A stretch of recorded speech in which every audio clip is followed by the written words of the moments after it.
আহলে হাদিস গোটা বিশ্ব জগতে তারা যে আন্দোলন করে, মূল আন্দোলনের দাবি হচ্ছে কোরআন এবং হাদিসের রাসূল, হাদিসের নববী, এটাকে গ্রহণ করা। আর হাদিসের বিরুদ্ধে কেউ যদি অস্বীকার করে বা কোনো যদি সমালোচনা করে, বা আমাদের প্রত্যেকটা আহলে হাদিস, প্রত্যেক তরফ থেকে প্রত্যেক কর্মীর এটা অলঙ্ঘনীয় দায়িত্ব, হাদিসের বিরুদ্ধে যতগুলো অভিযোগ আসবে তার প্রত্যেকটা ইলমি জবাব দেওয়া, ঠিক কিনা? আহলে হাদিসের প্রত্যেকটা কর্মীর দায়িত্ব, যেহেতু আমরা হাদিস আমাদের নামের সঙ্গে লেগে আছে যে আমরা আহলুল হাদিস, আর এই হাদিসকে মানার জন্য অনেক মানুষ বাড়ি ত্যাগ করেছে, মসজিদে তাদেরকে উঠতে দেওয়া হয় না, হাদিস মানার কারণেই, জোরে আমিন বলার কারণেই তাকে বেত্রাঘাত করা হয়েছে। বাংলাদেশে এমন নজির আছে না নাই? তার মানে শুধু আমরা হাদিস মানবো এমনটা নয়, হাদিসের প্রতি তো আমাদের আমল থাকবে, অবশ্যই থাকবে, কিন্তু হাদিসকে নিয়ে যারা সমালোচনা করছে, এক শ্রেণীর মানুষ যারা হাদিসের মধ্যে সন্দেহ প্রকাশ করার চেষ্টা করছে, তাদের ইলমি জবাব দেওয়ার প্রয়োজন আছে না নাই? তাই আজকে আমি কিছু তাদের সমালোচনা, যেগুলো হাদিসকে কেন্দ্র করে তাদের সমালোচনা করে, যত সামান্য কিছু আপনার সামনে পয়েন্ট খাড়া করবো, যেন আপনারাও ফিল্ডে যারা হাদিসকে অস্বীকার করে এই তথ্যগুলো, যুক্তিগুলো দিয়ে, তাদের যুক্তি তাদের কাঁধে দিয়ে তাদেরকে লাভ জবাব করতে পারি, এমন কিছু তথ্য আপনার সঙ্গে শেয়ার করব। শুনতে রাজি আছি? চলেন, যারা হাদিসকে অস্বীকার করে, যুগ যুগ ধরে অনেক মানুষ হাদিসকে অস্বীকার করে, অনেক রকম ইতিহাস পাওয়া যায়। কিছু কিছু সময় দেখবেন যে না, আমরা হাদিস সম্পূর্ণটাকে অস্বীকার করি, এমন সংখ্যক মানুষের সংখ্যা খুব কম। হাদিসকে অস্বীকার করার তিনটে ক্যাটাগরি আছে। কয়টা? আরো জোরে, কয়টা? তিনটে। এক, যে হাদিস শাস্ত্রকে পুরোটা অস্বীকার করে দেয়। দুই, আমরা কিছু হাদিসকে স্বীকার করি, তাদের মানদণ্ড যেটা কোরআনের সঙ্গে সঙ্গতিপূর্ণ, আমরা সেই হাদিসগুলোকে গ্রহণ করি। তিন, কিছু মানুষ আছে যে না, আমাদের মাযহাবের পক্ষে যে হাদিসগুলো আছে সেগুলো আমরা গ্রহণ করি, আর আমাদের মাঝে বিরুদ্ধে যদি সহিহ বুখারীর মতো হাদিসে যদি চলে আসে, তারপরে সে হাদিসকে আমরা অপব্যাখ্যা করে, আমরা তাহরিফ করে, পরিবর্তন করে দিই। কয় ধরনের পেলেন? আমাদের সামনে সাধারণত দুই ধরনের মানুষকে দেখতে পাই। এক হচ্ছে নিজেদের মানহাজ বা মাঝের বিরুদ্ধে যদি কোনো হাদিস চলে যায়, তারা বিভিন্ন রকমের তাবিল অপব্যাখ্যা করে হাদিসকে অস্বীকার করে দেয়। দুই, বাংলাদেশে এই সংখ্যাটা সবচেয়ে বেশি, কিন্তু দুই নম্বর এরা আস্তে আস্তে মাথা চাড়া দিয়ে উঠছে, সেটা যে আমরা হাদিস জগৎকে পুরোটাই অস্বীকার করে দিই। ভাই আছে না নাই? অনেক গ্রামগঞ্জের শহরে, স্কুল, কলেজ, ইউনিভার্সিটিতে মানুষকে যখন আমরা হাদিসের কথা বলতে যাই, তখন বলে যে হাদিস, তুমি হাদিস কি করছো? হাদিস তো 200 বছর পরে লেখা হয়েছে, তুমি কোরআনের কথা বলো। ভাই এমন শব্দ শোনা যায় কি যায় না? চলেন, আগে আমরা ছোট থেকে বড় দিকে যাব। প্রথম ছোট দিক কোনটা? যে আমাদের মাযহাবের বিরুদ্ধে যত হাদিস যাবে, প্রত্যেকটা হাদিসকে অস্বীকার করে দেওয়ার গ্রুপ আছে না নাই? তাদের ছলা কৌশল হচ্ছে এইটা, আমজনতাকে বোঝাচ্ছে যে দেখেন, হাদিস বুখারীতে থাকলে মানা যায় না, হাদিস সহিহ মুসলিমে থাকলে মানা যায় না, হাদিসের সনদ যদি সহিহ হয় তারপরে মানা যায় না। উদাহরণ, আল্লাহ নবী সহিহ বুখারী কিতাব তাহারাত 224 নম্বর হাদিসে আল্লাহ নবী দাঁড়িয়ে পেশাব করেছে। আহলে হাদিস, তোমরা হাদিস মানার দাবিদার, তাহলে তোমরা কেন দাঁড়িয়ে পেশাব করো না? ভাই আছে না নাই? অনেকে তো সুর দিয়ে বলে নবীর হাদিস মানা যাবে না, মানতে হবে সুন্নাত। ভাই এই টুনে কথা শুনেন নাই যে হাদিস মানলে গোমরা পথভ্রষ্ট হয়ে যাবে? কেন? আল্লাহ নবী দাঁড়িয়ে পেশাব করেছে, নবী 11টা বিয়ে করেছে, এটাও হাদিস, নবী মেরাজে গিয়েছে, এটাও হাদিস, নবীজি এই কাজ করেছে, এটাও হাদিস। এই বলে মানুষকে বিভ্রান্ত করে বলছে দেখেন, অতএব হাদিস হলেই হাদিস মানা যায় না, তবে মানতে কি হবে? সুন্নাত। নবী যে কাজগুলো করেছে সেটা সুন্নাত, তারা এইভাবে বলছে। মানে এটাও এক ধরনের হাদিসকে অস্বীকার করা, যেটা আমরা সর্বদা বাংলাদেশ থেকে শুরু করে এই বারে সাগির, ভারত, বাংলাদেশ, পাকিস্তানে এই ফিতনা নতুন করে আবিষ্কার হয়েছে ব্রিটিশ আমলে। কোন আমলে? ব্রিটিশ আমলে। এই আন্দোলন কোনোদিন ছিল না যে আমরা হাদিস মানবো না, সুন্নাত মানবো। কেন? মুহাদ্দিস এবং ফুকাহাদের দৃষ্টিকোণ থেকে হাদিস আর সুন্নাতের মধ্যে কোনো পার্থক্য নেই, সুন্নাত ব্যাপক অর্থে ব্যবহার করা হয়। মুহাদ্দিসগণ যখন আকীদার উপরে গ্রন্থ রচনা করেছে, তখন কিতাব সুন্নাহ এই নামে গ্রন্থ আছে না নাই? ইমাম লালকাই রাহিমাহুল্লাহর কিতাব সুন্নাহ গ্রন্থ আছে, ইমাম মানাবী রাহিমাহুল্লাহর কিতাব সুন্নাহ গ্রন্থ আছে। মূলত গ্রন্থগুলো আকীদার নাম দিয়েছে সুনান, বা সুনান আবু দাউদ, সুনান তিরমিজি, সুনান নাসাই। ভাই এই হাদিসের গ্রন্থে কি শুধু সুন্নাত আছে না হাদিস আছে? শুধু হাদিস আছে না সুন্নাত আছে? এটা হাদিসও আছে আবার সুন্নাতও আছে। যখন তারা বলবে যে হাদিস মানা যাবে না, সুন্নাত মানতে হবে, ওই ব্যক্তিকে পাল্টা প্রশ্ন করেন যে হুজুর, আপনার কথা ধরে নিলাম, বুঝে নিলাম যে হাদিস মানা যাবে না, সুন্নাত মানতে হবে, তো হাদিস কাকে বলে? হাদিস কাকে বলে? আল্লাহ নবীর কথা, আল্লাহ নবীর কাজ, আল্লাহ নবীর সমর্থন এবং নবীর শারীরিক গঠন, এই চারটেকে মুহাদ্দিসদের পরিভাষায় হাদিস বলা হয়। এগুলোর জন্য কোনো রেফারেন্সের প্রয়োজন নেই। যারা বলছে হাদিস মানে সুন্নাত মানতে হবে, তাকে পাল্টা প্রশ্ন করে বলেন যে ভাই সুন্নাত কাকে বলে? উনি দেখেন চট করে জবাব দিয়ে বলবে সুন্নাত মানে নবী যে কাজ করেছে এটাকে সুন্নাত বলে। কথা কি বুঝতে পারলেন? হাদিস কি? নবীর কথা কাজ সমর্থন। যদিও সুন্নাতের অর্থ মুহাদ্দিসগণ এটাই করেছে, নবীর কথা কাজ সমর্থন। যারা সুন্নাত মানে দাবিদার, হাদিসকে অস্বীকার করছে, তাদের সুন্নাতের সংজ্ঞা নবী যে কাজ করেছে ওটাই সুন্নাত। দাবি কি? হাদিস মানা যাবে না, সুন্নাত মানতে হবে। এর পাল্টা প্রশ্ন আপনারা করেন, টিট ফর ট্যাট, প্রত্যেকটা আহলে হাদিস এর জবাব আপনি জেনে রাখেন। যখনই বলবে সুন্নাত মানতে হবে, জিজ্ঞেস করবেন সুন্নাতের সংজ্ঞা কি? বলতে বাধ্য নবী যে কাজ করেছে সেটাই সুন্নাত। তুই যদি সুন্নাত যদি এটাই হয় তো আল্লাহ নবী 11টা বিয়ে করেছে, বা এটা হাদিস না সুন্নাত? নবীর কর্ম সুন্নাত। তো 11টা বিয়ে কারা করবে? যারা সুন্নাত মানে দাবিদার, যারা সুন্নাত মানে দাবিদার তাদেরকে 11টা বিয়ে করতে হবে। আমরা বলি আমরা হাদিস মানি, হাদিস আমাদের না শেখাচ্ছে মানসিক আছে, আমরা কিভাবে মানি, আমাদের ফাহাম কি, এটা পরে আলোচনা হবে। যারা বলছে সুন্নাত মানতে হবে, সুন্নাত মানে নবী যে কাজ করেছে সেটাই সুন্নাত, তো 11টা বিয়ে করা এটা আমরা করবো না, তারা করবে। মানে মাথায় ঢুকেছে কি না ঘুম থেকে উঠেছেন মাথার উপর দিয়ে চলে যাচ্ছে? আচ্ছা, দাঁড়িয়ে পেশাব করেছে, এটা নবীর কর্ম নয়, এটা নবীর কাজ নয়। সুন্নাত কি? নবী যে কাজ করেছে। তো যারা বলছে দাঁড়িয়ে পেশাব করবে এটা আহলে হাদিস, যে না এটা তোমরা করো আগে, কারণ তোমরা বলছে সুন্নাত মানে দাবিদার, সুন্নাত তো নবীর কর্ম। তিন, যারা বলছে হাদিস মানবো না তাদেরকে বলেন ভাই জান্নাতের যে বর্ণনা আল্লাহ নবী মেরাজে গিয়েছিলেন, যাওয়ার পরে জান্নাতের বর্ণনা দেখে এসেছে, নবী জবান দিয়ে বলেছে এটা হাদিস না সুন্নাত? নবীর কথা হাদিস না সুন্নাত? এটা হাদিসের মধ্যে অন্তর্ভুক্ত। যারা বলছে হাদিস মানা যাবে না তাদেরকে বলেন জান্নাতের যতগুলো বর্ণনা আছে অস্বীকার করে দেখো একবার, জাহান্নামের বর্ণনা আছে না নাই? এটা হাদিস না সুন্নাত? তাদের পরিবেশে গেলে এগুলো হাদিস, তো জাহান্নামের এই ভয়ঙ্কর আজাবের কথা অস্বীকার করে দেখো, কবরের আযাব এটা হাদিস না সুন্নাত? এটাও হাদিসের অন্তর্ভুক্ত তাদের পরিভাষা অনুযায়ী। তার মানে আমরা এখান থেকে বোঝানোর চেষ্টা করছি যারা বলছে হাদিস মানতে হবে না সুন্নাত মানতে হবে, তাই 3-4টে জবাব দেন, ইনশাআল্লাহ দেবেন আপনার সামনে তারা এমন ভাবে মাথাটাকে নত করে দিবে মনে হবে যে আপনি একজন সাপুরে সাপকে বসে নিয়ে চলে এসেছেন। জবাব আসবে ইনশাআল্লাহ। অনেক তারা এরকম কথা আলোচনা করেছে, আমাদের তরফ থেকে যেমন জবাব গেছে, জবাব এখন পর্যন্ত আসে নাই। তারপর আপনি আরেকটা বলেন, ইমাম আবু হানিফা রাহিমাহুল্লাহ তিনি পরিষ্কার ভাবে মাশহুর কল ইজা সাল হাদিসু ফাহুয়া মাযহাবি, ইমাম আবু হানিফার মাযহাব সুন্নাত না হাদিস। তিনি কি বলছেন? যেমন সহিহ হাদিস পাবে সেটা আমার মাযহাব, তাই না ভাইজান? তার মানে বলতে গেলে ইমাম আবু হানিফার মাযহাব হচ্ছে এটা যে সহিহ হাদিস। মূলত আমরা হাদিস আর সুন্নাতের মধ্যে আহলে হাদিস আমরা কোনো পার্থক্য করি না। যেহেতু অভিযোগ আসছে তাই তাদের স্ট্যান্ডার্ড থেকে জবাব দেওয়ার দরকার আছে না নাই?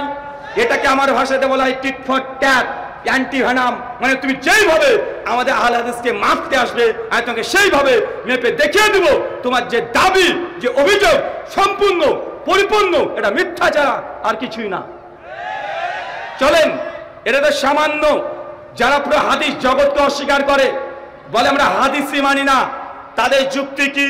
তাদের যুক্তি হচ্ছে এটা, দেখেন ভাই কোরআন হচ্ছে পরিপূর্ণ, কোরআনের বহির্ভূত কোনো ওহী নেই। কিন্তু আমাদের আহলুস সুন্নাহ আহলুল হাদিসদের আকীদা হচ্ছে এইটা, ওহী কয় রকমের হয়, ওহী কয় ভাগে বিভক্ত, ওহী মাতলু আর ওহী গায়ের মাতলু। ওহী মাতলু মানে সম্পূর্ণ আল কোরআন যেটা তেলাওয়াত করা হয়, আর ওহী গায়ের মাতলু যেটা ভাবটা হচ্ছে আল্লাহর ভাব সম্প্রসারণ করছে মুহাম্মদ সাল্লাল্লাহু আলাইহি সাল্লাম। এক শ্রেণীর ব্যক্তি আছে যারা বলে আমরা কোরআন মানি হাদিস মানি না, এমন মানুষ আছে না নাই? তাদের যুক্তি কি? যে কোরআনটা পরিপূর্ণ, আল্লাহ নবীর উপরে যে গ্রন্থ অবতীর্ণ হচ্ছে কোরআন, হাদিস অবতীর্ণ হয় নাই, অতএব যে গ্রন্থ অবতীর্ণ হচ্ছে সেটা কোরআন, তাই আমরা হাদিস মানি না। এখন আমাদের সঙ্গে তাদের ডিল করতে হবে আলাদাভাবে। আপনি যত তাদেরকে হাদিস থেকে দেখান যে ভাই দেখেন এখানে হাদিস আল্লাহ নবী বলছেন যে আমার উপরে হাদিস অবতীর্ণ হয়েছে, তারাকতু ফিকুম আমরাইন, আমি তোমাদের দুটো জিনিস ছেড়ে গেলাম, এই দলিলগুলো তাদের হচ্ছে দলিল না। কেন? কারণ তারা হাদিসকে অস্বীকার করে। তো যেটাকে অস্বীকার করে সেটাকে দিয়ে দলিল দেওয়া যাবে? দলিল দিলে মানবে না। তাই তাদেরকে দলিল দিতে হবে কোরআন থেকে। কোথা থেকে? তাকে কোরআন দিয়ে ইনশাআল্লাহ জবাব দেওয়া যাবে। চলেন তাদের সঙ্গে প্রথম ডিল করবেন এটা দিয়ে যে ভাই নবীর উপরে বা নবীদের উপরে আল্লাহ সুবহানাহু ওয়া তাআলা কি কোরআন তথা কিতাবে বহির্ভূত কোন ওহী অবতীর্ণ করেছেন কি করেন নাই? তারা নিঃসন্দেহে জবাব দিয়ে বলবে যে নবীদের উপরে আল্লাহ সুবহানাহু ওয়া তাআলা শুধু কিতাবে নাজিল করেছেন, কিতাবের বাইরে কোনো জ্ঞান দেয় নাই। এটা কাদের দাবি? তাদের দাবি। যারা হাদিস অস্বীকার করে তারা একদম প্রত্যেকের দাবি এটাই যে আল্লাহ সুবহানাহু ওয়া তাআলা নবীদের সঙ্গে যোগাযোগ করেছেন কিতাবের মাধ্যমে। কিসের মাধ্যমে?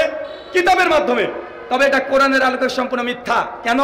সূরা শুআরা আয়াত নম্বর 51 আল্লাহ পরিষ্কারভাবে জানাচ্ছেন যে কোনো ব্যক্তির জন্য এটা শোভনীয় নয় যে আল্লাহ সুবহানাহু ওয়া তাআলা মানুষের সঙ্গে যোগাযোগ করবেন ডিরেক্ট সরাসরি, বরং আল্লাহ যোগাযোগ করেন তিনটে কোয়ালিটিতে। কয়টা কোয়ালিটিতে?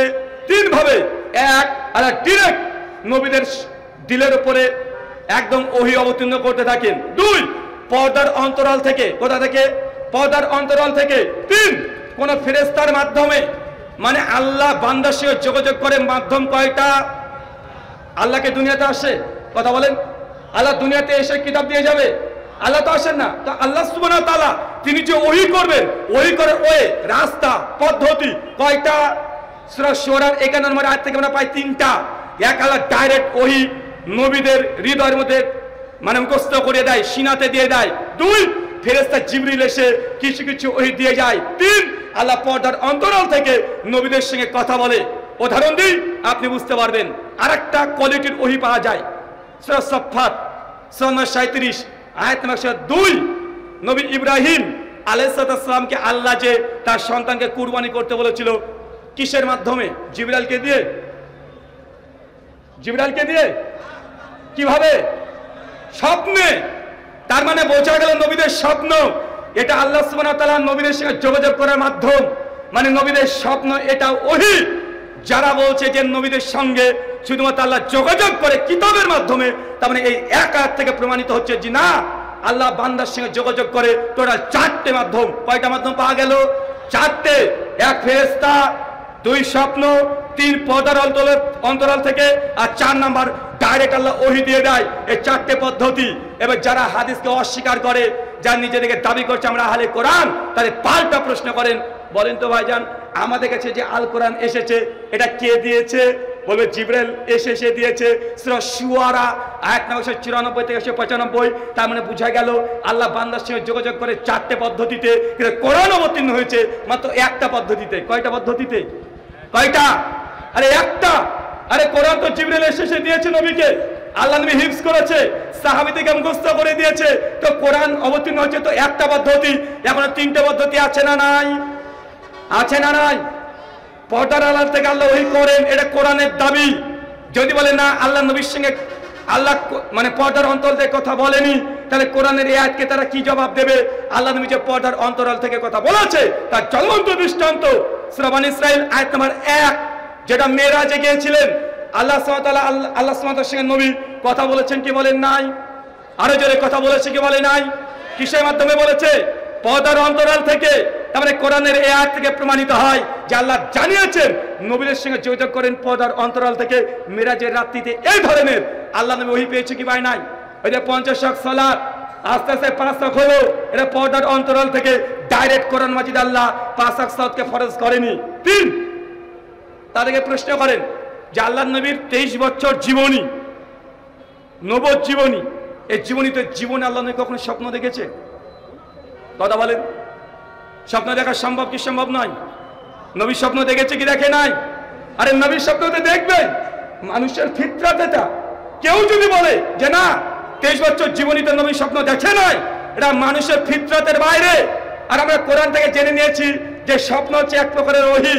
নবীদের স্বপ্ন হচ্ছে সত্য।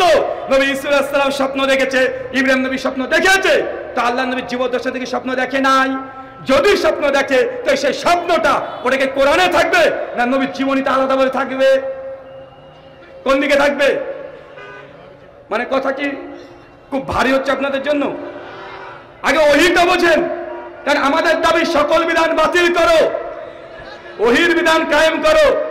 কেউ যদি বলে আমরা এক প্রকার ওহী মানি, বাকি 4 প্রকার ওহী আমরা মানি না, তা তাদেরকে জবাব এটাই যে আল্লাহ নবী 23 বছর জীবনীতে অবশ্যই নিশ্চিত তিনি কোন স্বপ্ন দেখেছেন, আর সেই স্বপ্ন সেটা কোরআনে কখনো থাকা সম্ভব নয়। এটার জন্য আলাদা কোনো গ্রন্থ লাগবে, সেটাকে আমাদের ভাষাতে আমরা বলি হাদিস। কি বলি? হাদিস। তার মানে বোঝা গেল 4টে পদ্ধতি আল্লাহ নবীর সঙ্গে যোগাযোগ করেছেন। চলেন আরো কিছু প্রমাণ দিই। চাচা, নবী আদমের নাম শুনেছেন? শুনেছেন? কে কে শোনেন না একটু হাত তোলেন। আমার কথা বোঝা যায় না? নবী আদম আলাইহিস সালাম নবীর নাম কে শোনেন নাই তারা একবার হাত তোলেন। কি রে ভাই, সবাই শুনেছেন তার মানে? আচ্ছা, তাদের দাবি কি? যে আল্লাহ নবীদের সঙ্গে যোগাযোগ করে কিতাবের মাধ্যমে, কিতাবের বহির্ভূত আল্লাহ নবীদের সঙ্গে কন্টাক্ট করে না, ওহী দেয় না। আচ্ছা, নবী আদমের ব্যাপারে সূরা বাকারা 2 আয়াত 30 থেকে 40, সূরা সাদ 70 থেকে 75, সূরা তাহা 115 থেকে 120 নম্বর আয়াত, বিভিন্ন জায়গাতে আল্লাহ কমকে 50 খানা আয়াত অবতীর্ণ করেছে। আমরা সকলেই জানি আল্লাহ নবী আদম আলাইহিস সালামকে জান্নাত যখন দিয়ে দিলেন, বলেন তুমি জান্নাতে যাও, যা মন চায় তাই খাও, পান করো, গাছের কাছে যেও না। এই যে নবী আদমের সঙ্গে আল্লাহ কথা বলেন জান্নাতে, এই কথাগুলো নবী আদমকে কি আল্লাহ কোরআন মানে কোন কিতাবের মাধ্যমে দিয়েছে না ডিরেক্ট বলেছে? বুঝতে পারলেন না মনে হয়? আরে তারপরে তো আল্লাহ বলছে, যেমন নবী আদম সালাম যেমন তুমি গাছে গাছে গেলেন, আল্লাহ রাগান্বিত হলেন, তারপরে বললেন তোমরা নেমে যাও, আমি দুনিয়াতে কিতাব পাঠাবো। নবী আদমকে তো আল্লাহ কোনো কিতাব দেয় নাই, কিন্তু আল্লাহ দীর্ঘদিন নবী আদমের সঙ্গে তিনি যোগাযোগ রেখেছেন কি রাখেন নাই? তো এগুলোকে কি বলবেন? এগুলো কিতাব আকারে আল্লাহ দেয় নাই, এগুলো তো আলাদা ওহী। আমরা এই ওহীগুলোকে বলি মূলত নবীদের সঙ্গে আল্লাহ কিতাব বাদ দিয়ে আল্লাহ ডাইরেক্ট যোগাযোগ করতেন। তার মধ্যে একটা আমরা প্রমাণ পেলাম, নবী আদম আলাইহিস সালাম পেয়েছি কি ভাই নাই? 2, নবী মূসা আলাইহিস সালামের নাম শুনেছেন? তাকে তওরাত কখন দেওয়া হয়েছে? মূসা নবী তওরাত কখন পেয়েছে?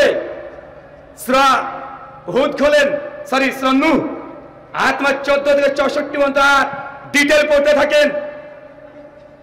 নবী মূসা আলাইহিস সালামকে আল্লাহ তওরাত দিয়েছে, যখন ফেরাউনকে পানিতে চুবিয়ে ডুবিয়ে মেরে দিয়েছে। তারপরে আল্লাহ বললেন যে মূসা তুমি তুর পাহাড়ের কাছে যাও। নবী মূসা তুর পাহাড়ের কাছে গিয়েছে। তারপরে আল্লাহ কি দিয়েছেন? তওরাত দিয়েছেন। কিন্তু তওরাত দেওয়ার আগে আল্লাহ যে মূসাকে বললেন মূসা যাও ফেরাউনের কাছে দাওয়াত দাও, মূসা তোমার হাতে কি?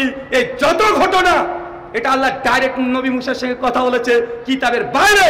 তার মানে বুঝতে পারলাম কিতাবের বাইরে নবীদের সঙ্গে আল্লাহ ডাইরেক্ট ওই করতেন কি করতেন না?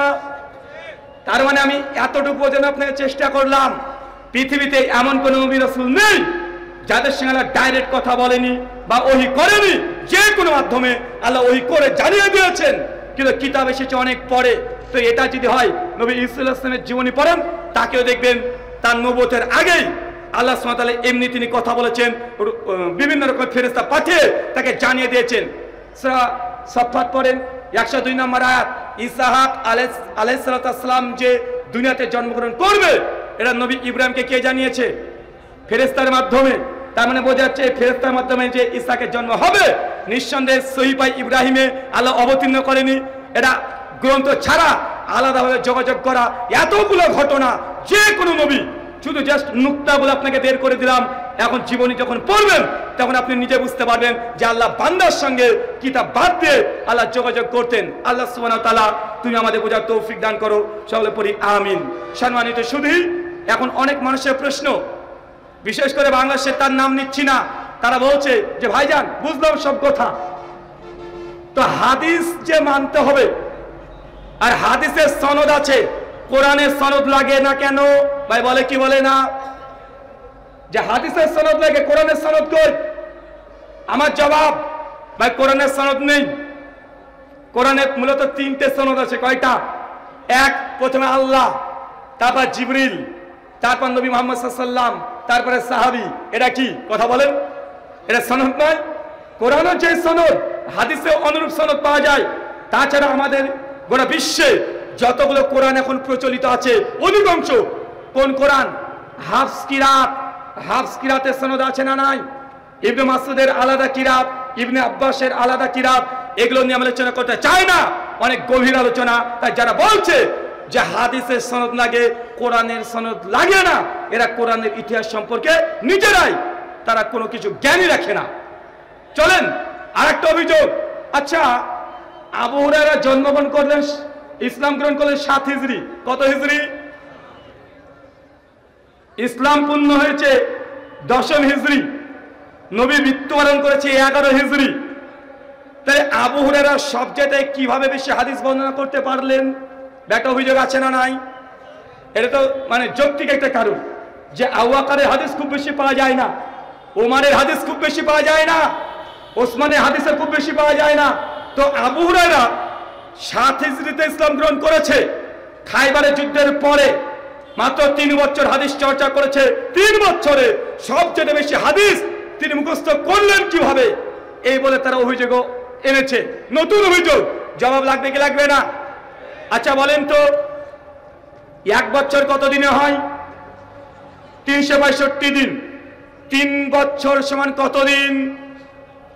1095 দিন। আপনার জন্য অঙ্ক করে নিয়ে এসেছি, চিন্তা করিয়েন না। 3 বছর মানে কত? 1095 দিন। আবু হুরায়রা হাদিস মুখস্থ করার জন্য সময় পেয়েছে 3 বছর তথা 1095 দিন। আবু হুরায়রা হাদিস কতগুলো বর্ণনা করেছে? কতগুলো? বিভিন্ন বর্ণনা আছে, কমপক্ষে 5,500। আপনি এটাই ধরে নেন, বা 5,000, 6,000 ধরে নেন যে আবু হুরায়রা 6,000 হাদিস তিনি মুখস্থ করেছেন। সময় কতদিন লেগেছে? 1095 দিন। গোটা বাংলাদেশে যারা কোরআনের হাফেজ হয়, কোরআনের আয়াত কতগুলো আছে? 6,236টা। মুখস্থ করতে সময় কতদিন লাগে? 6 মাস, 7 মাস, 1 বছর, 1.5 বছর, 2 বছর, 2.5 বছর। তো কোরআন গোটা যদি 6,236টা আয়াত যদি একটা বাচ্চা শিশু যদি মাত্র 2 বছর, 1.5 বছর, 1 বছর মুখস্থ করতে পারে, আবু হুরায়রার মতো সাহাবী 3 বছরে মাত্র 5,000 হাদিস মুখস্থ করা, এটা কোনো ব্যাপার? কথা বলেন। তা হাদিসের মধ্যে তো অনেক ভাগ আছে, যে নবীকে কি বলে নামাজ পড়তে দেখলেন, এটা কি মুখস্থ করার জিনিস না দেখেছে বলে দিতে পারবে? কথা বলেন। নবীজির শারীরিক গঠন আবু হুরায়রা বর্ণনা করেছে, এটাকে মুখস্থ করার জিনিস না দেখে দেখে মানে দেখে সে গোটাটা বলে দিতে পারবে? পারবে। তার মানে আমরা বুঝলাম আবু হুরায়রা রাদিয়াল্লাহু আনহু 1095টা দিন তিনি পেয়েছেন। প্রতিদিন মাত্র 5খানা করে যদি হাদিস মুখস্থ করে তাহলে 5,500, 5,774টা হাদিস মুখস্থ করা সম্ভব। ভাই 5টা হাদিস মুখস্থ করা কি কঠিন? কথা বলেন। 5টা হাদিস মুখস্থ করা কি কঠিন প্রতিদিন? বা আপনাদের মাদ্রাসাতে মার্কাজে যতগুলো ছাত্র আছে তারা প্রতিদিন 2-3 পৃষ্ঠা করে মুখস্থ করতে পারে না? যদি আমাদের বাঙালি ছাত্ররা আরবি নতুন একটা ভাষা সে যদি প্রতিদিন 4-5 পৃষ্ঠা করে মুখস্থ করতে পারে, আবু হুরায়রার মতো সাহাবী যার জন্য আল্লাহ দোয়া করে দিয়েছেন সে প্রতিদিন 5খানা হাদিস মুখস্থ করতে পারবে না, এটা আপনাদের বিশ্বাস হয়? বিশ্বাস হয়? কিন্তু যারা বিশ্বাস করে না এদেরকে কি বলবেন? নব্য আবু জাহেল, মানে হচ্ছে নতুন যুগের আবু জাহেল। তারা এইভাবে আবু হুরায়রাকেও তারা রদ করার চেষ্টা করছে। সম্মানিত সুধী, আর একটা অভিযোগ বারবার করা হয় যে হাদিস লেখা হয়েছে 200 বছরে। কত বছরে? যে আল্লাহ নবী মারা গেছেন 11 হিজরি, ইমাম বুখারীর জন্ম 194 হিজরি, মৃত্যু 256 হিজরি। অতএব হাদিস লেখা হয়েছে 200 বছর পরে। এটা ডাহা, মিথ্যা কথা। কেন? হাদিস ইমাম বুখারী প্রথম রচনা করেনি। ইমাম বুখারীর উস্তাদ আছে না নাই? ইমাম বুখারীর উস্তাদের নাম আবু বকর ইবনে আবি শাইবা, মৃত্যুবরণ করেছে 235 হিজরিতে। জগৎ বিখ্যাত গ্রন্থ নাম হচ্ছে মুসান্নাফ ইবনে আবি শাইবা। लगभग 38,000 হাদিস আছে। কিন্তু যারা হাদিস অস্বীকারী তাই কোনোদিন এই তথ্য আপনাকে দেবে না। তথ্য দেয়? কথা বলেন। ইমাম বুখারীর উস্তাদের আরেকজনের নাম আব্দুর রাজ্জাক সানানী রাহিমাহুল্লাহ, মৃত্যুবরণ করেছে 211 হিজরি। তার জগৎ বিখ্যাত গ্রন্থ মুসান্নাফ আব্দুর রাজ্জাক, প্রায় 40,000 হাদিস সেই গ্রন্থে সংকলন করা হয়েছে। মানে আপনাকে হাদিস অস্বীকারীরা বোঝাতে চায় যে হাদিস প্রথম আবিষ্কার করেছে ইমাম বুখারী, তার জন্য তার 200 হিজরিকেই তারা মূলত গণনা করে। এটা তো ডাহা, এটা মিথ্যা কথা, এটা হচ্ছে দাজ্জাল। এরা কি কথা বলেন? এরা দাজ্জাল। কেননা ইমাম বুখারী উস্তাদরা হাদিসের গ্রন্থ রচনা করে গেছে। ইমাম বুখারী আরেকজন উস্তাদ ইমাম হুমায়দি রাহিমাহুল্লাহ 166 হিজরিতে মৃত্যুবরণ করেছে, তারও মুসনাদে হুমায়দি আছে। ইমাম বুখারীর আরেকজন উস্তাদ আলী ইবনুল মাদিনী, তারও হাদিসের গ্রন্থ মজুদ আছে। ইমাম বুখারীর তাফি, তারও মুসনাদে শাফি হাদিসে গ্রন্থ মজুদ আছে। ইমাম শাফির উস্তাদ ইমাম মালিক, তারও মুয়াত্তা মালিক গ্রন্থ মজুদ আছে। ইমাম মালিকের উস্তাদ ইমাম নাফে ইবনে উমর, তারও হাদিসের অনেকগুলো পাণ্ডুলিপি পাওয়া যায়, কিন্তু আপনাদেরকে এগুলো তারা সহজে বলতে চায়। কথা বলেন, তার মানে আপনি ডাইরেক্ট বলে দিবেন। যখন বলবে হাদিস লেখা আছে 200 বছর পর, জি না, ইমাম বুখারী প্রথম হাদিস রচনা করে নাই। ইমাম বুখারী উস্তাদ রচনা করেছে, তার উস্তাদ রচনা করেছে, তার উস্তাদ রচনা করেছে, সাহাবীরাও হাদিসের গ্রন্থ রচনা করেছে। সহিহ সাদেকা আব্দুল্লাহ ইবনে আমর ইবনে আসের এখন পর্যন্ত দুনিয়াতে বিদ্যমান আছে, মাত্র এই সামলাতে পাওয়া যায়। পিডিএফ বই আপনি ইন্টারনেটে সার্চ করলে পেয়ে যাবেন। আবু হুরায়রা রাদিয়াল্লাহু আনহু তারও হাদিসের গ্রন্থ পাওয়া যায়। জাবের বিন আব্দুল্লাহ, সহিহ জাবের বিন আব্দুল্লাহ, তারও হাদিস পাওয়া যায়। সম্মানিত শুধু এতগুলো আপনাকে শুধু কথা বললাম, মূলত যারা হাদিসকে অস্বীকার করে মূল পয়েন্ট মনে রাখবেন যে আল্লাহ কোরআনের বাইরে নবীদেরকে ওহী দিয়েছে। এই ওহীগুলো কোথায় আছে নিয়ে এসে দেখাও। যা নবী আদমকে দিয়েছে, নবী ইব্রাহিমকে দিয়েছে, মুসা আলাইহিস সালামকে দিয়েছে, ইউসুফ আলাইহিস সালামকে দিয়েছে, আমাদের নবীকেও কোরআনের বাইরে অনেকগুলো জ্ঞান দিয়েছে। আমি আপনার সামনে এই কয়টা পয়েন্ট উপস্থাপন করলাম। মহান সত্তা আল্লাহ সুবহানাহু ওয়া তাআলার কাছে দোয়াই প্রার্থনা, আল্লাহ যারা হাদিসের বিরুদ্ধে, হাদিসের দুশমন, তাকে দুনিয়া থেকে তুমি মিটিয়ে দাও। সকলে বলি আমিন। ওয়া মা আলাইনা ইল্লাল বালাগ। আসসালামু আলাইকুম ওয়া রাহমাতুল্লাহি ওয়া বারাকাতুহু।